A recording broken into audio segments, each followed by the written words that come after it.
আসসালামু আলাইকুম বন্ধুগণ, বেক্সিমকো শেয়ারটার টেকনিক্যাল অ্যানালাইসিস দেওয়ার চেষ্টা করব। প্রথমে আমরা শেয়ারটার সাপোর্ট ও রেজিস্ট্যান্স বের করার চেষ্টা করি। এবার আমি চার্টটাকে উইকলি ভিউতে নিয়ে আসলাম। উইকলি ভিউতে দেখা যাচ্ছে শেয়ারটার সাপোর্ট 21। এবার গত কয়েক বছরের হাইগুলো মার্ক করি ও হাইগুলো দিয়ে একটা ট্রেন্ড লাইন টানি। কয়েক বছরের হাই থেকে আমরা যে ট্রেন্ড লাইনটা টানলাম, যে ডায়াগোনাল রেজিস্ট্যান্সটা আঁকলাম, দেখা যাচ্ছে, স্পষ্টতই দেখা যাচ্ছে এটা একটা ডিসেন্ডিং ট্রায়াঙ্গেল। এখন খুব স্বাভাবিকভাবেই আমরা ধরে নিতে পারি যে শেয়ারটা যদি নিচে নামে তবে 21, আর যদি উপরে উঠে তবে 27 বা এর মধ্যে উঠানামা করবে। ডিসেন্ডিং ট্রায়াঙ্গেল নিচের দিকেও ব্রেক করতে পারে, উপর দিকেও ব্রেক করতে পারে।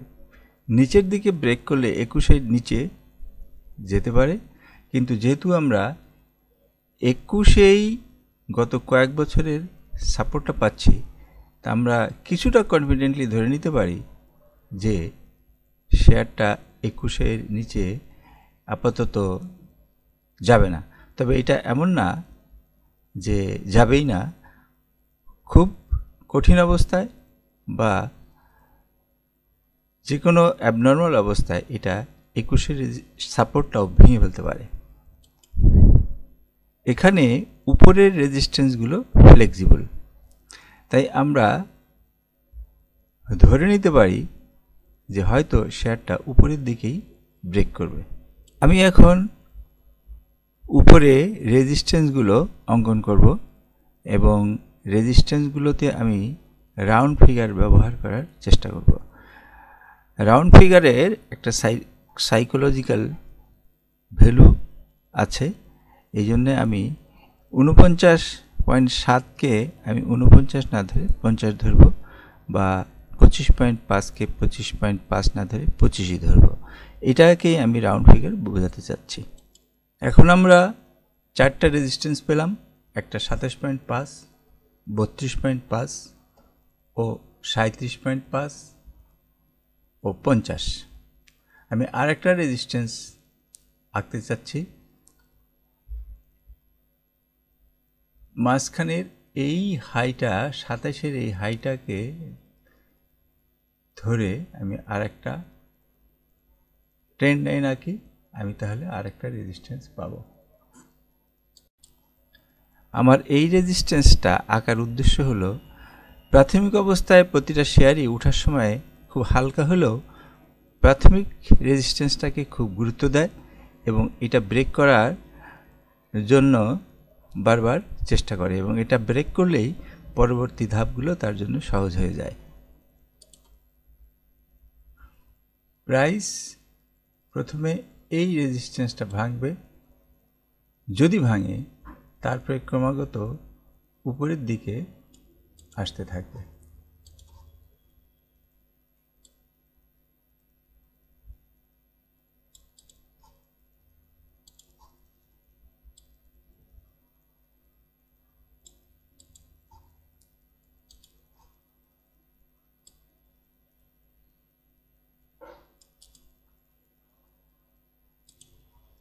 এর অর্থ এই নয় যে শেয়ারটা এভাবে শুধু উপরের দিকেই যাবে। রেজিস্ট্যান্সের অর্থ এই যে যে কোনো রেজিস্ট্যান্সে বাধা পেয়ে শেয়ারটা পিছনে ফিরে আসতে পারে। রেজিস্ট্যান্সে বাধা পেলে যা ঘটতে পারে, প্রথমেই 25-এ রেজিস্ট্যান্সে বাধা পেয়ে সে প্রাইস ব্যাক করতে পারে।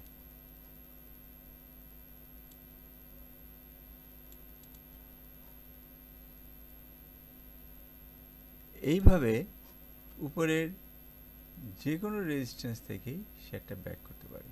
তবে প্রাথমিক অবস্থায় যেটা ঘটতে পারে সেটা সাইডওয়েজে থাকতে পারে আরও কিছুদিন।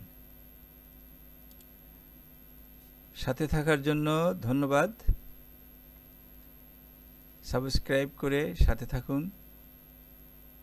কমেন্ট করে ভুল ভ্রান্তিগুলো দূর করে দেন, যাতে ভবিষ্যতে আরও সুন্দর অ্যানালাইসিস দিতে পারি।